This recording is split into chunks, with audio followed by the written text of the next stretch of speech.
Ya emang banci status aja kali, tahu nggak? Kalau lu pada tersindir berarti lu merasa lah. Daripada asik gila nulis status cari perhatian, postingan orang lain itu gue merasa kecil hati, gue merasa iri sama apa yang mereka punya.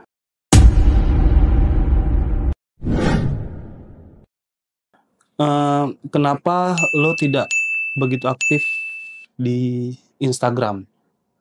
Bingung gue posting apa? Maksudnya kan sebagai public figure harusnya lo punya kegiatan atau punya apa yang harus bisa lo share ke follower. Gue rasa kegiatan gue tidak cukup menarik, itu-itu aja. Buat apa gue share? Lagian juga gue takut sekarang, takut kena ain. Bahagia kita belum tentu bahagia buat orang, tahu. Kan kalau sekarang kan orang banyak sindir-sindiran di sosial media. Pendapat lo seperti apa? Ya terserahnya mereka lah. Karena gue selalu mikir gini, orang kejadian di sosial media, di dunia nyata orang belum tentu tahu. Apa yang terjadi di sosial media ya biarkan aja di sosial media. Nggak semua orang tahu apa kejadiannya. Dan sosial media itu biasanya bertahan 1-3 minggu lah, abis itu orang lupa. Abis itu bergeser. Vina apa kabar, Beb? Gimana jadinya? Hilang. Hah? Udah hilang. Peggy nggak jadi artis? Katanya udah ketemu. Peggy nggak jadi artis? Sempet lah sebentar. Ya as simple as that gitu menurut gue. Asalkan keadilan bagi seluruh masyarakat Indonesia, itu aja yang penting.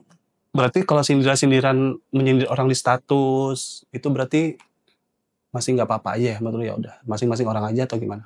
Terserah mereka lah. Lagian juga lu pada kepedean. Kalau dia nulis, kalau lu pada tersindir ya berarti lu merasa lah.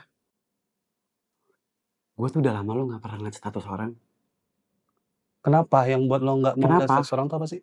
Karena gue merasa gue lagi punya banyak kesibukan. Takutnya pada saat gue lagi kondisinya hatinya kecil, hatinya tidak siap, gue bisa jadi melihat postingan orang lain itu gue merasa kecil hati. Atau mungkin ya simpelnya gini, gue merasa gue gagal, gue merasa iri sama apa yang mereka punya. Atau mungkin gue bisa jadi besar hati karena hidup gue lebih beruntung daripada orang lain. Jadi gue lagi mau menutup diri gue untuk bisa ada kesempatan judging orang lain atau menjudging diri gue. Fokus aja sama target.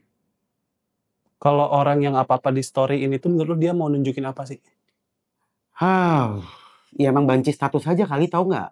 Kadang ada orang yang kayak gitu karena dia nggak punya wadah sebenarnya. Mungkin saran gue,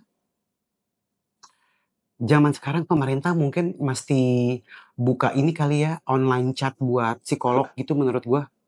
Iya loh, kadang ada, kalau dulu kan kita suka ngobrol sama sim-simi ya. Canda.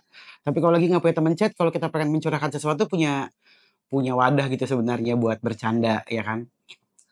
Mungkin baiknya kalau ada psikolog online, ada nggak? Kalian kalau tahu komen deh di bawah. Kayak gue juga pengen deh, kayak psikolog online yang dengan anonymous, bukan anonymous ya, dengan tanpa nama orang random tuh bisa cerita, yang akhirnya bisa mendapatkan jawaban yang objektif gitu. Biar setelah pandemi ini nggak banyak orang gila gitu menurut gue. Daripada asik gila nulis status cari perhatian, atau mungkin sekedar mencurahkan hati, nanti malah jadinya aneh-aneh. Gue aja pernah pasang DP apa, gue pasang DP-nya buat diri gue tulis ego is the enemy, gue bilang. Karena gue lagi melawan sama egonya gue gitu loh. Yang tersindir banyak, ya capek. Begitu juga kata gue. Akhirnya sekarang gue semua profil gue di chatting gak usah pakai nama, gak usah pakai foto. Aneh banget. Kalau orang punya second account, terus punya third account malah sekarang. Nah itu pendapat lo gimana tuh? Ya buat dapat gratis ongkir kali nggak? Second account, third account. Gue punya 4 tuh, biar dapat gratis ongkir gue kalau belanja.